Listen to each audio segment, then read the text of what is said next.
All right, welcome back to another video here. I'm going to be taking a look at a problem, a question I had in the comments of one of my other videos in regards to high poly geometry inside of Maya.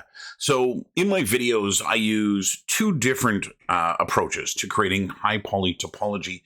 And one of the questions that I had was in regards to what's different between them. Like, why would you use one versus the other? And what kind of benefit is there to using one or the other? And so I thought I would go in and give you an example here of what these two things are, what these two methods are for creating high poly topology, and then also show you kind of when I would choose one versus the other. So the first thing that I've got here that we want to take a look at, as with all topology, geometry 3D models are looking to reproduce something that exists in the real world, or in the case of something fantasy, something that could physically exist.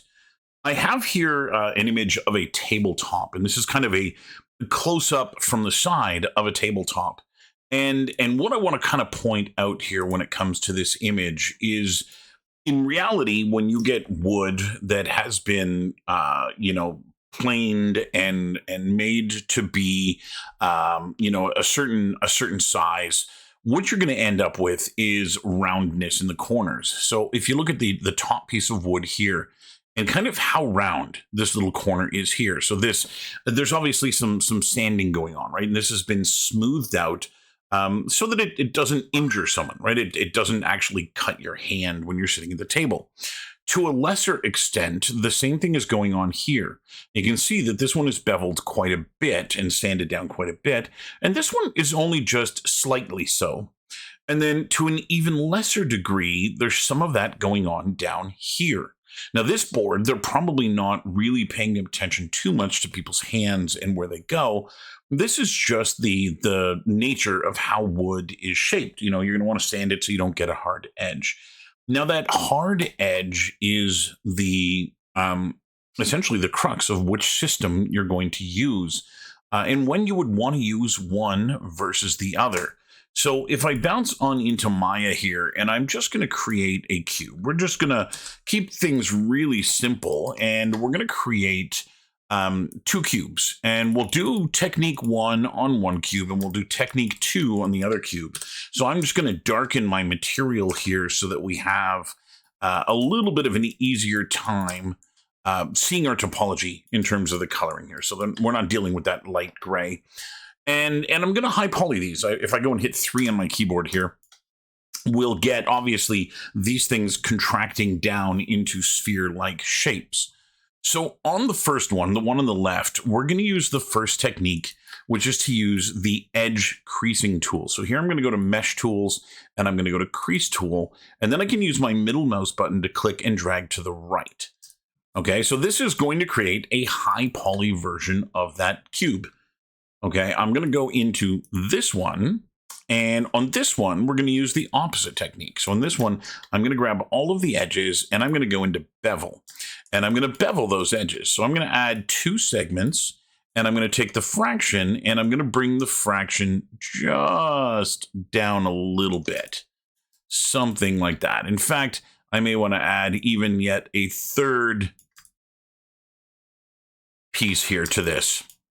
Okay, so here we have now 2 high poly cubes. I'm going to get them out of their display mode, and I'm going to say mesh smooth, just so that we get an actual high poly here. And let's bring this up a couple of subdivisions. So we're at subdivisions now 4.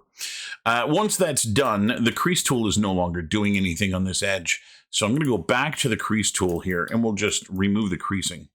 So what we end up with when we look at these cubes, there is some artifacting on this one.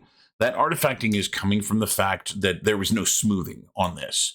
And so I would need to go and harden the edges here to add some smoothing to this object, right? So we know what edges are supposed to have their own normal breaks, giving us a hard corner versus a soft corner. So I'm going to go to Mesh Display, and I'm going to harden those edges, just so that it renders like a cube, like we would expect it to. And then this one here, we're actually going to set all of the edges to be soft. So I'm going to go to Mesh Display and Soften Edges. So what we end up with these two methods of blending, these two methods of creating high poly, the crease tool has kept the hard edge from the cube that was there, and it's just gone and subdivided the cube up. The result here is that we have an edge not like the one we saw in the image, but we have something that is a perfect 90-degree corner. This means that if you were to rub your finger on an object like this, it would actually be sharp. It would be, slicing your finger open. This one is going to better represent what we saw in the image. This one has a soft rounding effect in that corner.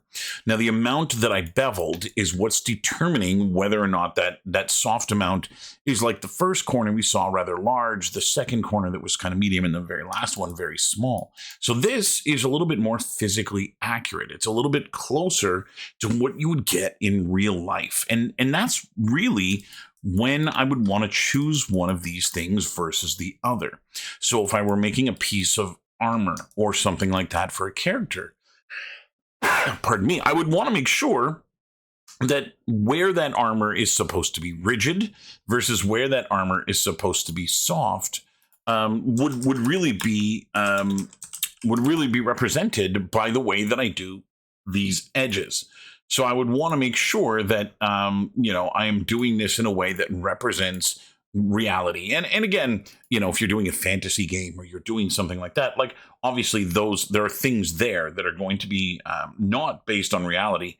But it's one of those things that really, really does matter when you start creating this stuff, what it's going to look like and which one of these methods you would want to choose. And so here's an example with a suit of armor. And if I go and look in at some of this suit of armor here and some of the edges and shapes that we have here, I can see that some of them, like the gold bevel around the shoulder pauldron here, this is all really rounded. I can actually see it in the highlight that there was rounding there. You see the light catch that corner. That means it's not a hard-edged corner. So in my high poly, probably don't want that to be hard-edged. If I look at the crest on the forehead here, that actually looks like it might be a little bit closer to something that would be a sharper edge. And so I can kind of adjust accordingly. And so that is really the difference between these two high poly methods in Maya, and really a look at why you would want to pick one versus the other. It's all about whether or not you want it to be sharp, like a weapon or something like that. Or if you want it to represent reality in a way that's going to look a little bit more real and kind of have that slight micro bevel on it that's just going to catch the light in the right way to make things look a little bit more realistic. So I hope that's been helpful, and I hope that clears things up a little bit. Again, if you've got any questions about any of this stuff, throw them down in the comments, and I will gladly throw together a video here so that you too can understand this stuff in a little bit of a better way and hopefully start creating some better game art. Until next time, talk to you soon.